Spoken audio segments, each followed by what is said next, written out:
I'll qualify this, that is specific to San Bernard Electric Co-op. Yes. Could you? Could you?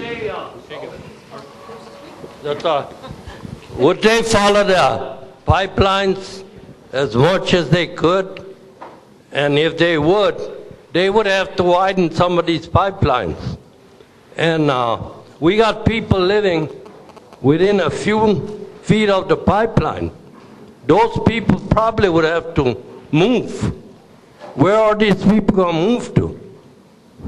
You know, I don't have that. I don't have those answers. And there again, this is these are questions that we do not control. We do not have the answers to.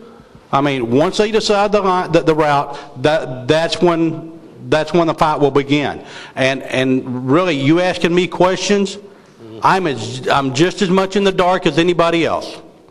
And so I'm going to bide my time. I'm going to wait until the preferred route is announced, and then that's what we're going to have to. And seriously, that's all we can do right now. I understand your point, but a lot of these places, people got nice houses, weekend homes. What are they going to get paid for that beautiful place? LCRA probably going to want to grab it away from them. It's not LCRA. I'm going to say that right now. Okay, I'm sorry. Yeah. And there again, those questions have not been, the answers have not been decided. So, and really, I think that's the biggest part, the fear of the unknown. We don't know, so we're afraid. And again, I do not cherish the fact of driving to work every day and coming home from work every day, staring at a 345,000 volt transmission line, messing the beautiful sight because I live out in the country. So, but again, if we can, I beg you, let's keep the questions to San Bernard. Let's keep and the comments. So, Lee Beeman.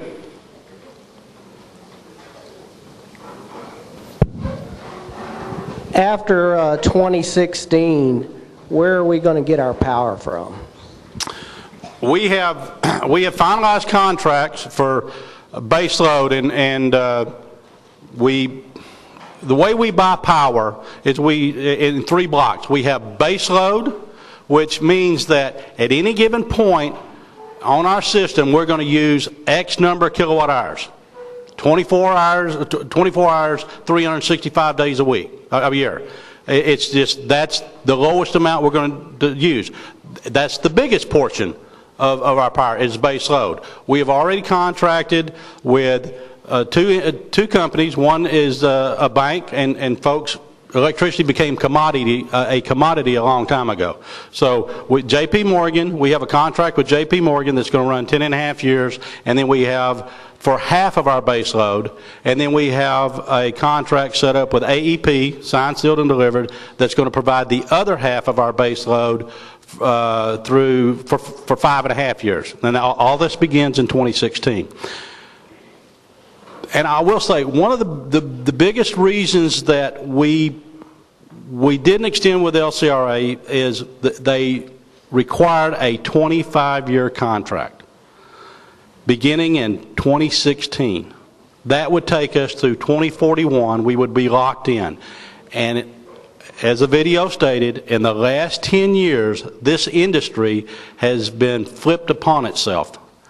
And myself personally and the board agreed that to lock our membership in to a 25-year contract was not the prudent thing to do, especially with voluntary. Thank you. We appreciate that. It would take. I'm not going to be around in 25 years. You know, I really won't. I won't be around in this capacity in 25 years, and I did not want to leave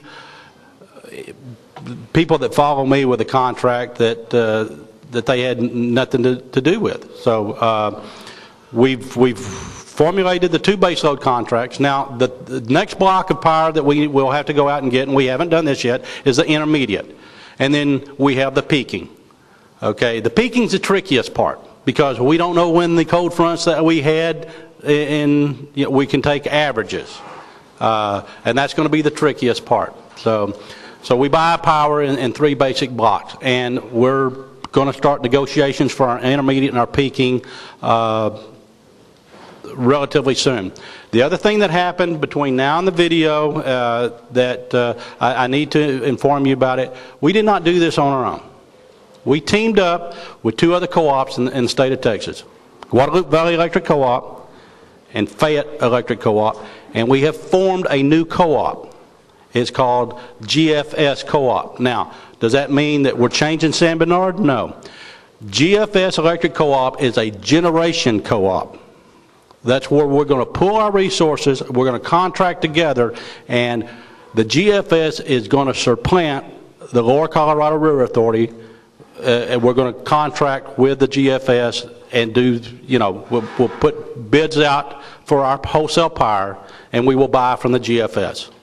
So it's a paper G&T, and it's nothing new, folks.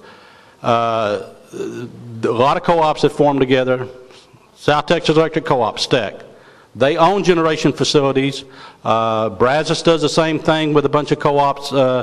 Mid-South is part of Brazos. There's a lot of G&Ts. Golden Spread is a big G&T up in the Panhandle. So all we did is we just formed a small G&T, and that's where we're going to buy our power. Now, it's all going to be contracted out. I don't know if we will ever lend ourselves to own any assets. I'm not going to close the door for that, but we're not looking for owning any assets right now. We're going to look for the people that has power that's willing to sell in the market. And with combining the loads of Guadalupe Valley Electric Co-op, Fayette Electric Co-op, and San Bernard, we can go out there and it gives us a little bit more power in the marketplace. So, did that answer your question, Lee? Okay. Any other questions?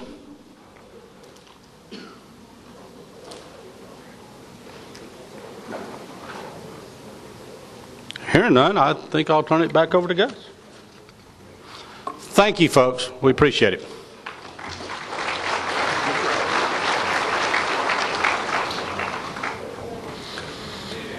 The chairman of the Credentials and Elections Committee has made the report on the results of this election, and I hereby declare that Roy Cook of District Number 1, S.E. Galsh of District Number 7, and Milton Whiting of District Number 8 have been elected as directors of the cooperative for a 3-year term.